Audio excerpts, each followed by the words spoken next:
আজকে আমার মনে হচ্ছিল কিছু একটা করি, তাই জন্য কড়াইয়ের মধ্যে দিয়ে দিলাম।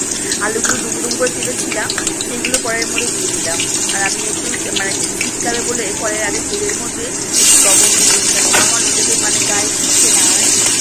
আর এবার ডুমডুম আলুগুলো আমি কড়াইয়ের মধ্যে দিয়ে দিলাম। দিয়ে দেওয়ার পরে কী বানাবো সিদ্ধান্তটা আগে কিছু নির্দিষ্ট ঘরে সামনে দিলাম। তাই সয়াবিনের প্যাকেট ছিল, তাই সয়াবিনটা সিদ্ধ করলাম। আলুটাকে আমি আজকে দিয়েছিলাম, একটু লবণ দিলাম, সয়াবিনটা ভালো করে সিদ্ধ করে দিয়ে দিয়েছিলাম। তারপরে এই যে আলুটাকে ভাজলাম, হালকা ভেজেছি, বেশি ভাজিনি, কেননা সয়াবিনগুলো তো ভাজতে হবে। আমি ওই জন্য কী করলাম, এই সয়াবিনগুলো আলুটার মধ্যেই দিয়ে দিলাম। তারপরে ভাবছি কী মশলা দিলে হেলদি হবে বা টেস্টি হবে। অল্প কিছু মশলা দেবো, দারুণ খেতে হবে, প্লাস হচ্ছে মানে সবাই খেতে পারবে, একটু হেলদি হবে। সেই জন্য কী করলাম, মশলার মধ্যে আমি আদা, পেঁয়াজ আর হচ্ছে অল্প একটু রসুন আর একটু ধনে গোটা ধনে আমি এগুলো একসঙ্গে পেস্ট করলাম, একসঙ্গে পেস্ট করলাম। এটা ভালো করে কষালাম, মানে সয়াবিনগুলোর যখন তেল আছে এটাকে একটু ভালো করে কষাতে হলো, ভাজা ভাজা করতে হলো সয়াবিনগুলোকে। আর হচ্ছে তারপরে আমি যে পেস্টটা দিয়ে দিলাম, আদা রসুন পেঁয়াজ আর হচ্ছে ধনে গোটা ধনে পেস্টটা দিয়ে আমি এবার এগুলো ভালো করে কষাবো। আমি খুব একটা বেশি রান্না করিনি, হচ্ছে ওই যে 10 টাকার প্যাকেটের সয়াবিন করেছিলাম আর শুকনো লঙ্কার গুঁড়ো দিলাম।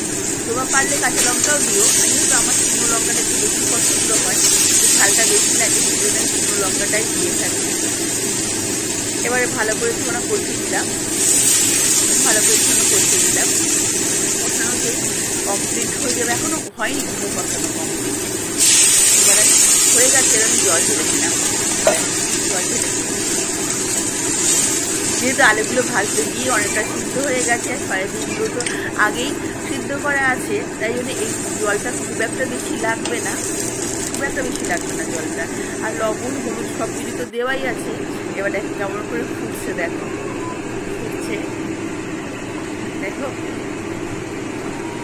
এবার টাকবাক দেখো মোটামুটি হয়ে এসছে, দেখো হয়ে এসছে।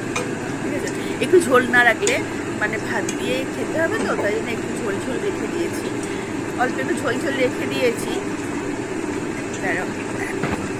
দেখো সত্যি দারুণ টেস্ট হয়েছিল খেতে। আমি তো ভাত বিশ্বাস করো একটু সামান্য ভাত খাই, আমি অনেকটা ভাত খেয়ে নিয়েছিলাম, এতটাই টেস্টি হয়েছিল আমার রান্না। হয়ে গেছে, তাই এবার এরকম ঢেলে নিচ্ছি, এই কাঁচের বোলটার মধ্যে ঢেলে নিচ্ছি। দেখেছো দারুণ হয়েছে না?